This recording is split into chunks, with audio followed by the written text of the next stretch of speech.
Bonjour à tout le monde. Voilà, nous allons continuer ce livre de l'agneau de Caleb. Hier, nous avons vu que Caleb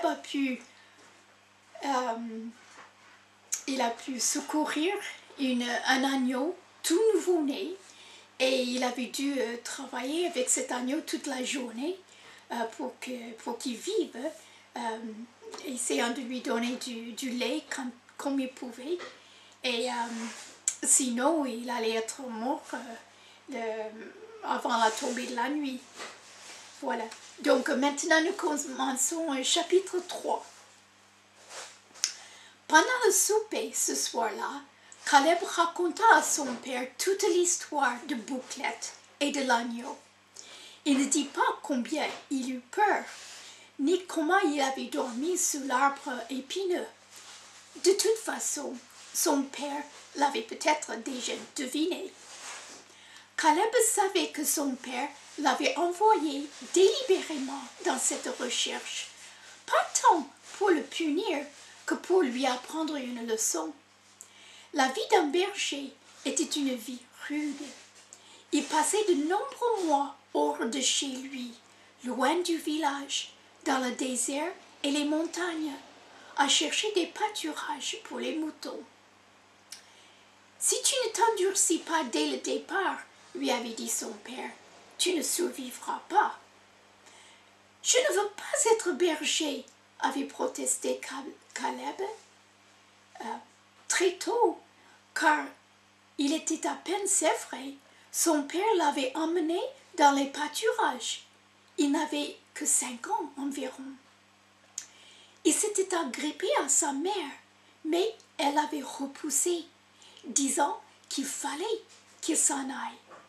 Il n'était pas prudent pour un garçon de rester au village, surtout quand il était fort et beau comme Caleb.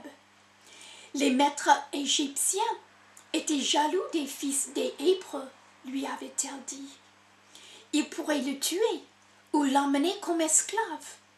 Il était préférable de se tenir à distance, en sécurité parmi les moutons, où aucun mal ne pouvait lui arriver, excepté des accidents naturels que Dieu permettrait éventuellement. Caleb était trop jeune à ce moment-là pour comprendre ces choses. La séparation subite de sa mère et de sa maison l'avait rempli d'amertume. Ses sœurs, elles, pouvaient rester. Il n'y avait personne qui cherchait à les tuer. Caleb avait été aimé, gâté et autorisé à faire ce qu'il voulait la plupart du temps.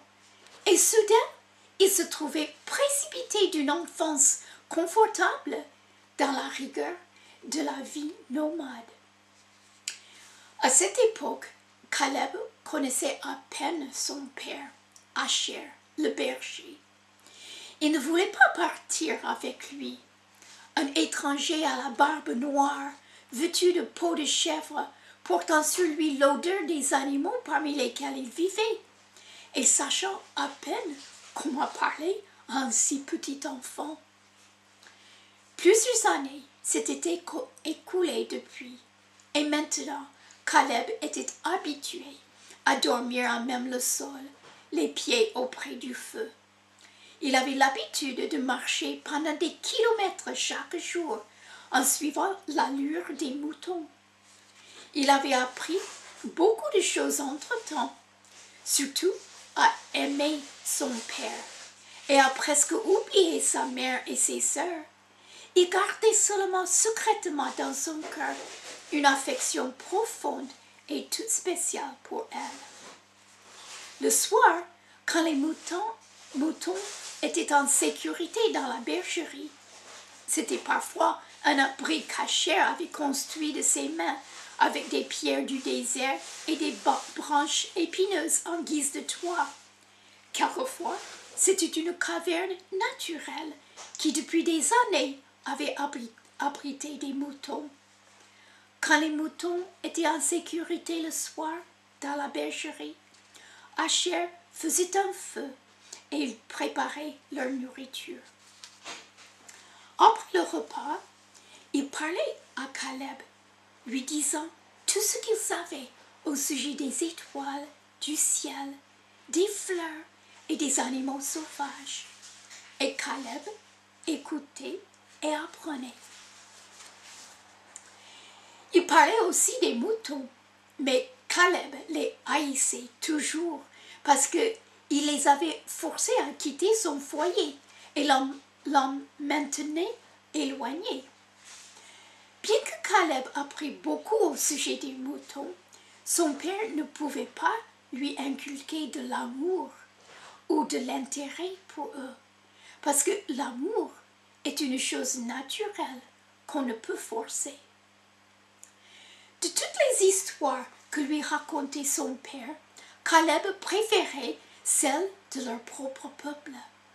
C'étaient des récits passionnants, mais bien que des gens dont il était parlé eussent été eux-mêmes des bergers, propriétaires d'importants troupeaux de bétail, de moutons, de chèvres, d'ânes et de chameaux, beaucoup plus riches que Asher, ceci ne donnait pas envie à Caleb de devenir berger. Ce soir-là, quand Caleb raconta en détail comment il avait sauvé l'agneau du buisson d'épines, prenant d'autant plus plaisir à son récit que l'agneau était blotti contre lui et dormait profondément. Il dit à son père dit, dans l'histoire d'Isaac, l'agneau a été pris dans un buisson d'épines. Caleb prétendait ne pas se rappeler de l'histoire parce qu'il voulait l'entendre à nouveau. Et son père fit semblant de le croire parce qu'il aimait la raconter. Alors, pendant que les flammes vacillaient et faisaient place petit à petit à des cendres rougeoyantes et que les étoiles devenaient plus brillantes au-dessus de leur tête, Asher raconta encore à Caleb comment leur père Abraham avait pris son fils Isaac pour le sacrifier, puisque c'était ce que Dieu lui avait ordonné de faire. Quand Caleb avait pour la première fois entendu parler de son père Abraham, il avait vraiment cru que d'une certaine façon, Abraham était son propre père, tout comme Asher. Mais ensuite, le berger avait expliqué qu'Abraham était le père de tout le peuple hébreu. Mais c'était une autre histoire. La femme d'Abraham, Sarah, n'avait pas eu d'enfant et c'était pour eux un grand chagrin. Abraham avait tant de bétail, de moutons et d'ânes et aucun fils qui pourrait en hériter. Plus tard, quand Sarah et lui avaient été trop âgés pour rêver d'avoir un fils, Isaac était né. Ce garçon était un don spécial de Dieu qui avait promis à Abraham qu'il serait le père d'une multitude de nations. Caleb aimait cette partie-là de l'histoire. Son père la racontait toujours de la même façon. Dieu dit à Abraham, « Sors de ta tente et regarde les étoiles. Essaie de les compter. Ta postérité sera plus nombreuse que les étoiles du ciel. » Alors, Caleb regardait les étoiles. Il ne pouvait pas les compter, car il ne savait pas compter plus loin que ses 10 doigts. Et il y avait bien plus d'étoiles dans la voûte au-dessus de sa tête. Quelquefois, quand il pensait les avoir vues toutes, il en trouvait soudain une qu'il n'avait pas remarquée, puis une autre, et encore une. Parfois, il avait le souffle coupé, rien qu'en regardant les étoiles. Elles étaient si belles par leur façon de briller, et quelquefois, on dirait qu'elles clignotaient. Dieu avait promis à Abraham que sa postérité serait aussi nombreuse que les étoiles. Caleb aimait savoir qu'il était l'un des des enfants promis par Dieu à Abraham. Il sourit en lui-même, puis à son père, en voyant comment celui-ci le regardait. Il savait que son père aussi était heureux d'être l'un des enfants d'Abraham. Parfois, ils regardaient ensemble les étoiles pendant un long moment et Asher lui indiquait les plus importants. Mais ce soir, Caleb voulait entendre l'histoire de l'agneau. Alors il pressa son père. « Vas-y, raconte ce qui s'est passé ensuite. » La suite se passait quand Isaac était jeune homme. Abraham l'aimait tendrement parce que c'était un bon garçon et une bénédiction de Dieu. Mais un jour, Dieu dit à Abraham d'amener Isaac jusqu'à une montagne. Quand ils auraient atteint la montagne, Abraham devait tuer Isaac et l'offrir à Dieu en sacrifice. Caleb ne pouvait comprendre cette partie du récit, bien qu'il sût la fin de l'histoire. Son père dit, Dieu voulait savoir si Abraham lui faisait confiance. Mais Caleb trouvait cela encore très dur.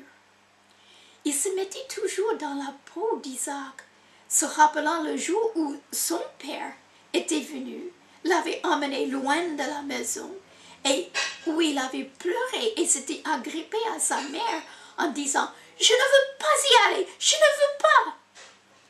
Isaac, lui, était parti docilement avec son père et avait porté même le bois pour l'Holocauste, tandis qu'Abraham tenait le couteau et le feu. Abraham n'avait pas dit à Isaac où et pourquoi il s'en allait. Il lui avait simplement dit qu'ils allaient adorer Dieu sur la montagne. Mais quand Isaac vit le bois, le couteau et le feu, il sut qu'ils allaient offrir un sacrifice. Il dit à son père, « Nous avons apporté le feu et le bois, mais où se trouve l'agneau pour l'Holocauste ?» Abraham répondit, « Dieu pourvoira lui-même à l'agneau pour le sacrifice, mon fils. » À ce moment de l'histoire, le cœur de Caleb se mettait toujours à battre plus vite. S'il avait été Isaac, il aurait voulu s'enfuir. Il en savait assez lui-même sur les moutons pour réaliser qu'un agneau isolé dans un lieu sauvage ne pouvait survivre assez longtemps pour qu'Abraham le trouve encore en vie. Et on ne pouvait pas offrir à Dieu un agneau à moitié dévoré par les corbeaux ou par les loups. Il n'y aurait pas d'agneau sur la montagne. Abraham ne s'attendait pas à en trouver un. Il allait tuer son fils. Puis, Abraham trouva des pierres, construisit un autel, et, quand le bois fut en place, prêt à être allumé, Isaac lui-même sut ce qui devait arriver. Il n'y avait pas d'agneau, il n'y avait que lui, et docilement, il s'allongea sur l'autel, attendant que son père le tue. Le cœur de Caleb brûlait.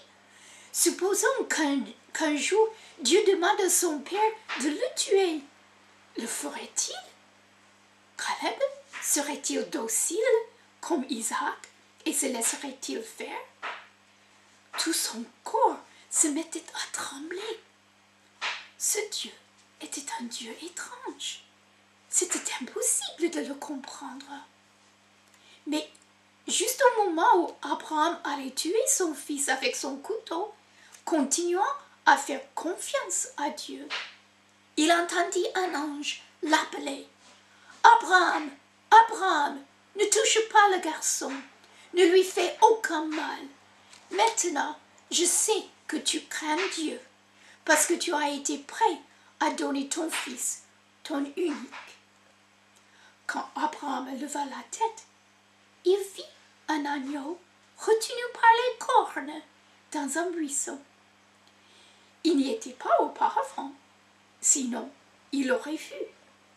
Dieu avait placé l'agneau à cet endroit pour que la mort d'Isaac ne soit pas nécessaire. Alors Abraham libéra l'agneau en coupant les épines et le sacrifia à la place de son fils. Et Abraham appela cet endroit l'Éternel pourvoira, termina Asher, parce que notre Dieu pourvoit toujours pour nous quand nous lui faisons confiance. Caleb se posait des questions au sujet de l'agneau que Dieu avait placé dans le buisson pour qu'il meure à la place d'Isaac. Ce ne pouvait être un petit agneau comme celui qui était blotti contre lui maintenant, car il avait des cornes. Son petit agneau, à lui, n'en avait pas encore. Il avait été retenu dans les épines, son agneau, par ses jambes, son pelage laineux, et cela lui avait fait de grandes plaies que son père avait recouvertes d'huile. C'était une histoire étrange et passionnante, mais c'était la première fois que Caleb se surprenait à penser à l'agneau auquel Dieu avait pourvu pour sauver la vie de quelqu'un. Que signifiait cela? Asher disait que Dieu ne faisait jamais rien sans but, qu'il était important de simplement lui faire confiance, car on ne pouvait jamais tout comprendre. Plus tard, alors qu'il essayait en vain de dormir, repensant sans cesse aux événements de la journée, tandis que l'agneau, sous la peau de chèvre près de lui, faisait des bruits semblables à des reniflements et de temps en temps lui donnait des coups. Il semblait à Caleb que Dieu lui avait offert cet agneau parce qu'il n'avait rien qui lui appartienne. Il sourit en lui-même car il se sentait bien au chaud et satisfait avec l'agneau blotti tout contre lui. Cette nouvelle impression qu'il avait ressentie dans son cœur s'y trouvait toujours. Et c'était un bon sentiment. Bien, maintenant nous sommes prêts pour le chapitre 4. Vous êtes prêts? L'agneau survécut, et le jour suivant, il se tenait sur ses 4 pattes, bêlant de faim. Le père de Caleb trouva une brebis aux mamelles gonflées de lait et le maintint tranquille pour que l'agneau puisse téter à satiété. Il avait assez de force pour boire ainsi, mais quand son ventre fut rempli, il était épuisé. Quand Asher laissa aller la brebis, l'agneau ne fit aucun effort pour courir derrière elle. Il ne semblait pas reconnaître qu'il faisait partie du troupeau et ne voulait pas de la compagnie de la brebis. Asher dit à Caleb, « N'aie pas trop d'espoir encore. Il pourrait s'écouler bien des jours avant de vraiment savoir s'il vivra ou non. Une fois, j'ai soigné un agneau orphelin pendant au moins 1 semaine et il est mort. » « Celui-ci ne mourra pas, insista Caleb. Je ne le laisserai pas mourir. » Cette réponse fit plaisir à son père. Il plongea son regard dans les yeux bruns et sérieux de Caleb et dit, « Il vivra, peut-être, alors, si tu en prends bien soin. » Caleb s'occupa fort bien de lui. Il devait toujours surveiller les moutons dont son père lui avait confié la garde. Se rappelant comment Bouclette s'était éloigné si vite, il refusa de se laisser divertir par les lézards, des scarabées ou des marques bizarres dans la poussière. Il essaya même de ne pas se laisser trop distraire par l'agneau, bien que ceci fût plus difficile. Pendant que les moutons broutaient, il s'asseyait dans un endroit où il pouvait les voir assez facilement, et l'agneau dormait à ses côtés. Caleb estimait qu'il dormait beaucoup trop. Il voyait les autres agneaux gambader, jouer ensemble, et il voulait que son agneau fasse de même. Le berger regarda de nouveau ses blessures. Elles n'étaient pas profondes et guériraient rapidement. Après avoir passé ses mains expertes sur tout le corps maigre, tâtant les os, il dit à Caleb, « S'il survit, ce sera un bon agneau. » Quand il se retrouva seul, Caleb fit comme son père. Il sentit les longs os forts des jambes, l'épaule ferme et le dos droit. Et en parcourant ainsi des doigts tout le corps de l'agneau, il éprouva encore ce sentiment qui gonflait son cœur. Plusieurs fois ce jour-là, l'agneau fut placé auprès d'une brebis pour téter. Le soir venu, il paraissait bien plus fort et mieux disposé à se tenir sur ses pattes. Il se remettra peut-être, dit Asher. Demain, nous verrons si l'une des brebis l'accepte. Alors, nous pourrons le laisser courir avec le troupeau. Caleb était partagé à ce sujet. Il voulait que son agneau soit fort. Il désirait qu'il vive.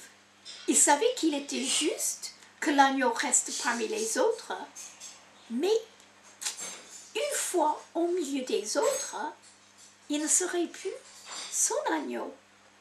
Il deviendrait simplement l'un des éléments du troupeau. Et si de nouveaux agneaux blancs naissaient, Caleb ne pourrait peut-être plus reconnaître le sien.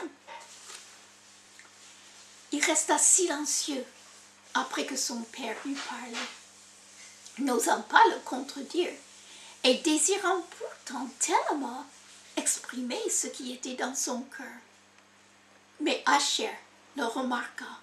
Rien n'échappait à ses yeux pénétrants qui regardaient des moutons ou des personnes.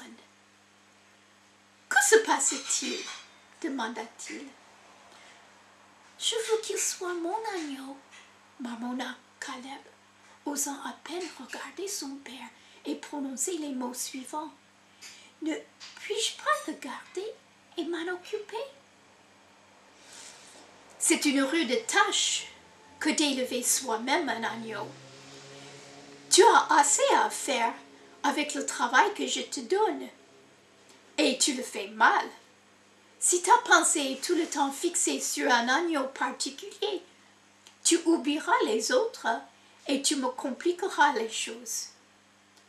Non, je te le promets, je ferai vraiment plus attention.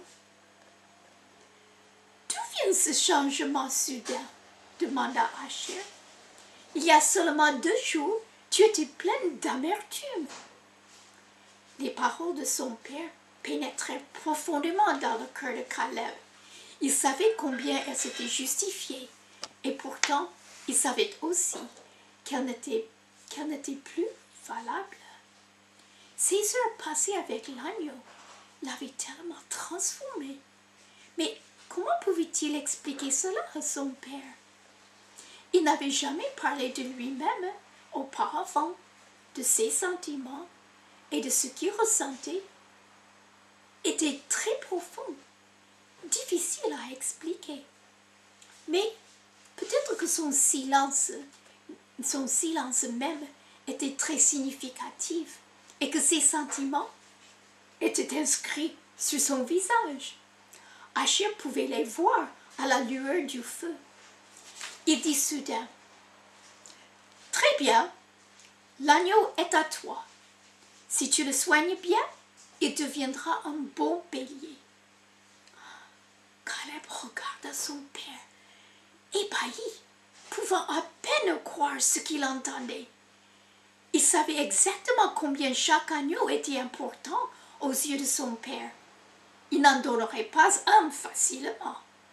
Les moutons étaient pour lui comme des enfants. En échange de leur laine et de leur lait, il leur consacrait chaque heure de sa vie. Et quand l'homme mourait ou devait être abattu parce qu'il avait une maladie incurable qui le faisait souffrir, c'était pour lui une perte très réelle. Veux-tu dire qu'il sera vraiment à moi ou que je pourrai seulement m'en occuper jusqu'à ce qu'il soit assez fort? Demanda Caleb, qui voulait en être sûr. Pensive, Haché répondit. Le Seigneur l'a peut-être donné comme l'agneau d'Isaac pour t'apprendre à soigner des moutons. Tu ne peux pas prendre soin de quelque chose que tu n'aimes pas. Et pour moi, il est évident que tu n'aimes pas les moutons. Quand tu étais petit, je le comprenais. Je pensais que tu changerais au fil du temps. Mais tout ce que j'ai constaté, c'est que tu les détestes de plus en plus. Tu n'as pas de patience envers eux. Tu essaies de les diriger au lieu de les guider. Tu ne remarques pas si l'un est malade ou infirme, ni s'il en manque un. Tu ne les distingues pas les uns des autres.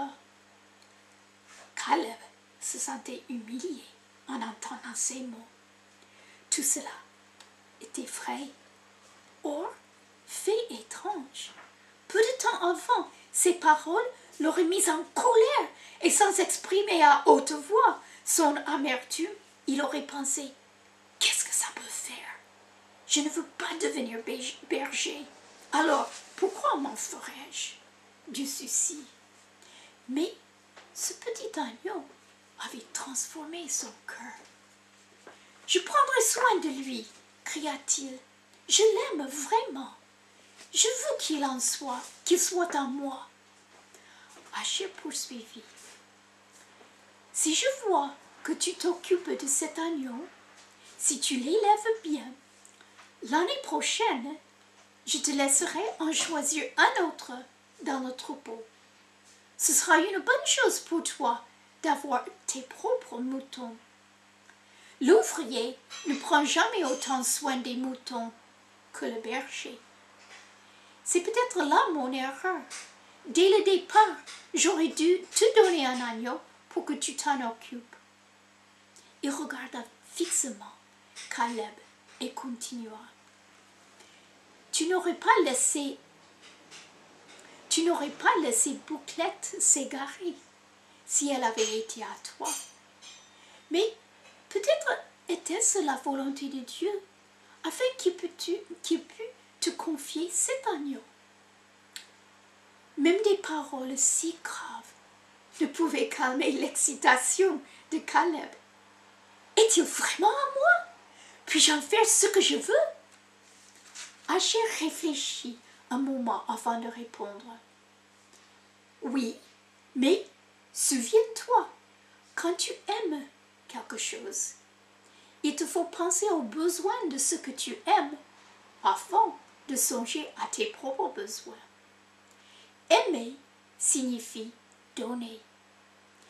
Il ne s'agit pas donc de faire ce que tu veux, mais ce qui est bon pour l'agneau. Souviens-toi de cela et tu feras ce qui est juste. Comment vais-je l'appeler? Dit Caleb, le cœur si débordant de joie qu'il avait besoin de revenir à quelque chose de plus terre à terre. Son père dit, c'est ton agneau, à toi de lui choisir un nom. Caleb regarda son agneau endormi, la tête posée sur sa cuisse, et il pensa à tous les noms que son père donnait aux moutons. Ils correspondaient souvent à ce que le berger disait à leur sujet. Ce n'étaient pas des noms très originaux. Si l'un d'eux était un traînard et qu'il lui ait crié 3 ou 4 fois, Allons, feignant. Ce mouton était connu sous le nom de feignant jusqu'à sa mort, même si par la suite il changeait de comportement. Une brebis était nommée princesse parce qu'il disait qu'elle était la plus belle du troupeau. Elle avait des yeux de biche, une teinte fauve, une silhouette aussi parfaite que peut l'être celle d'un mouton. Finalement, comme cette pensée l'obsédait, Caleb dit: « Penses-tu que je pourrais l'appeler Isaac à cause de l'agneau d'Isaac? Crois-tu que ce soit un bon nom pour lui? » « C'est un bon nom, » confirma Asher. Selon la tradition, Isaac fut appelé ainsi parce que ce nom signifiait Iri. Et sa mère, Sarah, avait dit que ce garçon la réjouirait. Peut-être cet agneau te fera-t-il aussi rire. En effet, l'agneau suscita des rires dans la vie de Caleb, dès qu'il fut assez fort pour prendre conscience du monde qui l'entourait. Du lait doux, la chaleur du soleil lui donnèrent des forces, et ses pattes maigres se fortifièrent de jour en jour. C'était comique de le voir essayer certains mouvements qu'il aurait dû faire facilement déjà quelques heures après sa naissance, et pour lesquels encore quelques jours plus tard, il manquait d'assurance. Même de très jeunes agneaux gambadaient, bondissaient et sautaient sans perdre l'équilibre. Mais il y avait en Isaac une certaine gaucherie due à sa faiblesse qui le faisait tomber sur le nez ou s'effondrer, les pattes tout entremêlées. Et Caleb se tordait de rire. Quand l'agneau entendait rire Caleb, il le regardait avec tant d'étonnement, les jambes écartées, toujours hésitant, qui paraissait encore plus drôle et faisait rire le garçon davantage. Mais à mesure que ses forces revinrent, Isaac eut le pied aussi sûr et autant d'équilibre que n'importe quel agneau du troupeau, et Caleb n'eut plus les mêmes raisons de se réjouir. Le rire suscité par la joie est la meilleure des rires. Le meilleur des rires. Asher était donc heureux de sentir ce bonheur dans la voix de son fils. Pendant les années qu'ils avaient passées ensemble, il avait remarqué, ou il avait rarement entendu. Les occasions de rire étaient rares dans leur existence. Alors, ça faisait du bien au berger d'entendre son fils et de voir la joie qui était en lui parce que l'agneau lui appartenait. Caleb décida qu'il était juste que l'agneau retournât dans le troupeau si une brebis pouvait se laisser persuader de l'adopter. En pensant à ce que son père avait dit au sujet de la signification de l'amour, il savait qu'il serait faux de garder Isaac à l'écart de ses compagnons. Ce fut sa première décision difficile, et il dut prier ainsi avant de choisir. « S'il te plaît, Seigneur, aide-moi à faire ce qui est juste. » Il n'était plus nécessaire de tenir le petit museau d'Isaac contre la tétine, car il était avide de sucer lui-même. Caleb riait de joie en voyant de quelle manière il frappait le sol de ses petites pattes, de ses petits sabots, et comme il agitait la queue avec impatience parce que le lait ne venait pas assez vite.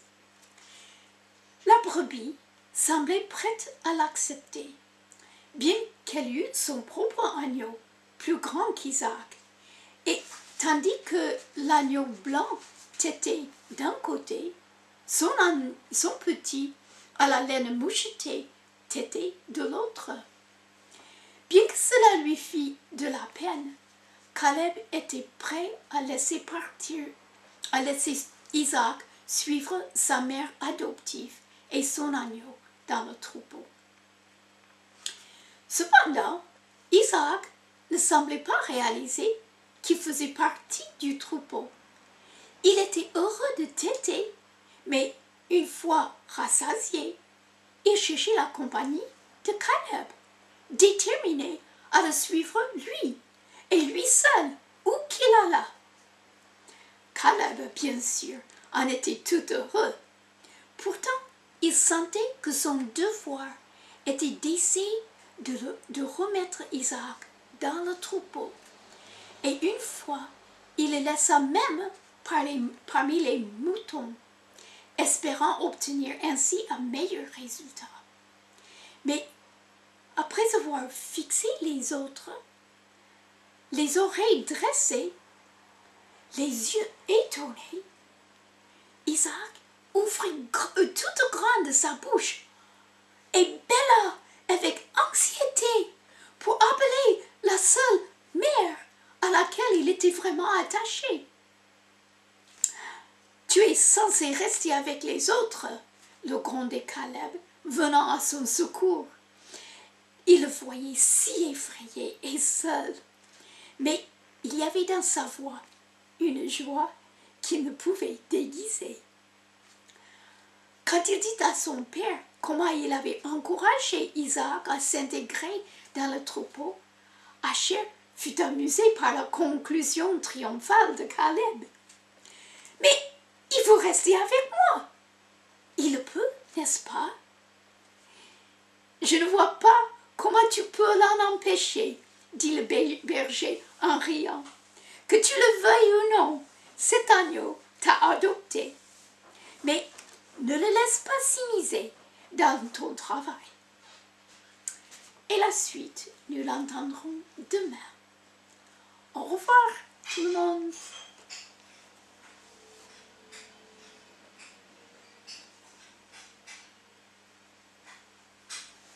C'est fini, Greg.